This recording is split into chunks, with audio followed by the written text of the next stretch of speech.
Shalom. Call Allah Yahweh Bahashim, Yahweh Shai, Bahashim, Rakakadash. Double honors to the apostles, elders, and bishops of Great Millstone. Salutations to all my fellow laborers doing this work in truth and sincerity, risking their lives to do so. To the scattered, hopeful elect across the four corners of the earth, and those among the heathen nations that look like the heathen nations pursuant to Jeremiah 12:9, known as the speckled birds. This is not a black thing. I am disciple of Parium, a follower of Great Millstone, coming to you with a lesson in truth and sincerity. So this lesson is going to be another Hebrew lesson. For whatever it is, the Lord's got it on my heart to go into the Hebrew more. And so this is a sheet that was given to us over here down in Dallas by Priest Aina. And it goes over conjugating of words from the perfect and the imperfect. And so I guess before I go ahead and start, I want to go ahead and read just information that I looked up. The thing is just, good knowledge to know. So it says the imperfect tense is used to describe a completed event that occurred over a period of time or an event that occurred within an event. Now, the perfect tense is used to show a brief action completed at a single point in time or to show which of two events occurred before the other.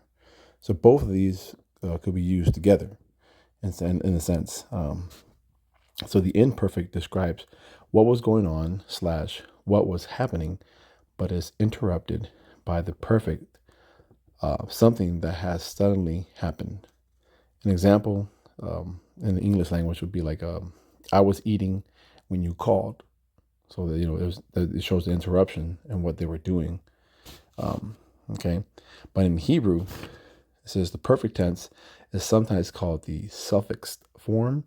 All right. So it will come, the conjugation will come at the end in the perfect tense. And whereas the imperfect is called the prefix form.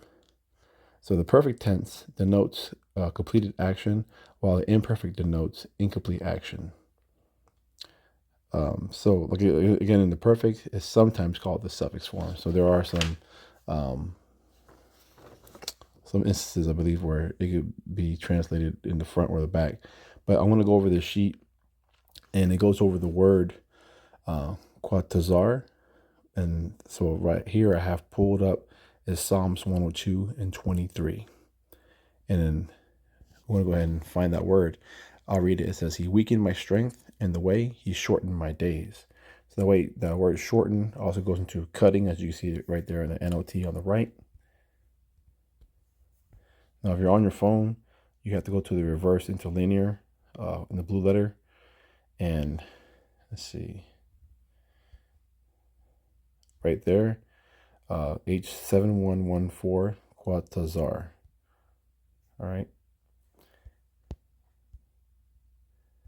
It says to be short, impatient, vexed, be grieved. When you come down, it says to reap or harvest, but reap also goes into the word cutting. Let's see, it's liking. Here we go. When you go into the Strong's definitions, right here, it says to at all, cut down, much, discourage, grieve, harvestman. So this is especially pertaining to harvest. Straighten, trouble, vex. And you can get more into this right here in the Brown Driver Briggs lexicon. We'll actually go into the words as well and to some of the precepts that you can find that in. And then right here gives a more condensed in the Hebrew Chaldee lexicon. So without further ado, let me go ahead and pull this up right here. And this would be something really good to print out. I'm not sure where exactly you find this. I know this was given to us by Priest Aina. So let me go to the camera so you can kind of see this and select it with a shadow. So this was where I got the precepts from, quatazar, harvest, cut down, shortened. And right here, let me get a pencil. You see where it says perfect in the green? So basically what it does is it goes to the tense, the person, gender, and then the number. And then here it says the Hebrew. What you see in red is the conjugated part of the word. But then right next to that, you're going to have the 3 letters right there. That would be your root word. Okay, so same thing on this side. You will go to the imperfect. So it's just basically showing how to conjugate this. And this is something I've been doing by hand and just writing it down. And what I did also to make sure that I got that word correct was I did go into this book. It's lucky from my mess here in the office. So this book right here, again, is the this portion of the notebook is called the Comprehensive Etymological Dictionary of the Hebrew Language for Readers of English, and this is by Ernest Klein, and you can find this on archive.org. You could download books there. I highly recommend Aki and Makwaf to go there and check that out. And what I did right here was I just created a big notebook, a Hebrew notebook that goes into this, and I have all my sheets just laminated just for my edification, for be able to find things a little bit easier. And if you want to get this kind of notebook, I got this at Staples. It's a 5-inch D-ring binder, and I'm not affiliated with Staples by any means, but that's where I got this notebook from. But it's a pretty good notebook, and I'll shout out to GMS Watchman too. Oh, slacky.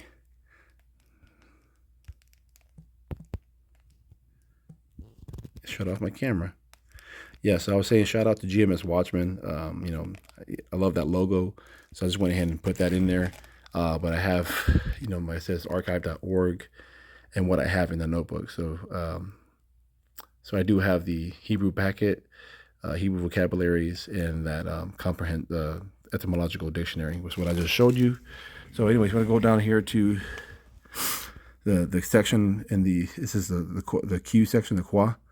And then, you know what? I had Quatazar here somewhere.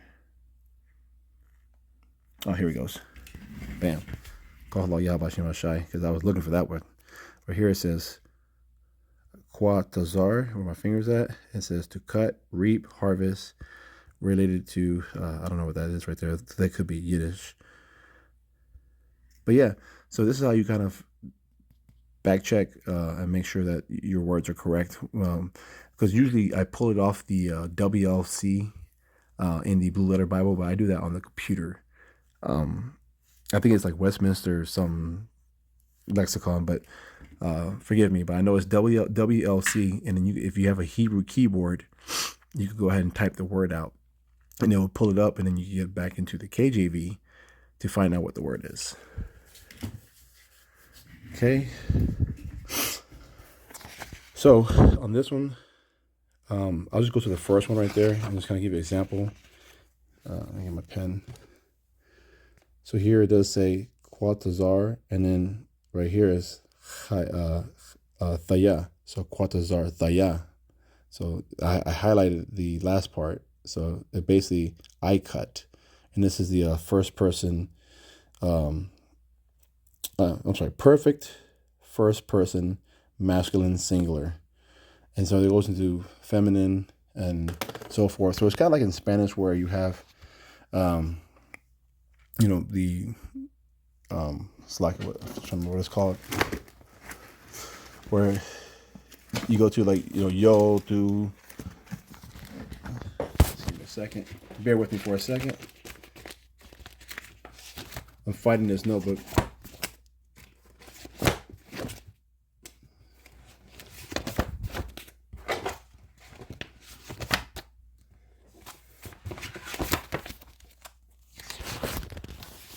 So you have your personal pronouns, and I think I went over this last class. So here's the Hebrew root words. So this is personal pronouns: I, you, he, she, it, we, they. So this is going to help you out with that packet right there. But yeah, that's what I did right there, and I broke that down. So going back over here, if you want to go to, there was one in here. So let's go to, for example, imperfect right here. And it's going to be imperfect second. And I want to say it's masculine plural. Imperfect second, masculine plural. And this one's a long word right here. So it's right here, it's going to say the quatazar wa. Because you have the tha right here, quatazar, and then wa at the end. Right there. So the quatazar wa. And that goes into you well cut. So this is how you use this sheet. And I just pray this lesson was edifying. And I'll see if I can figure out a way to actually get this posted. But yeah, with that, again, I pray the lesson was edifying for you, Akim Akwath. As a Kwam Yasharala, Shalom.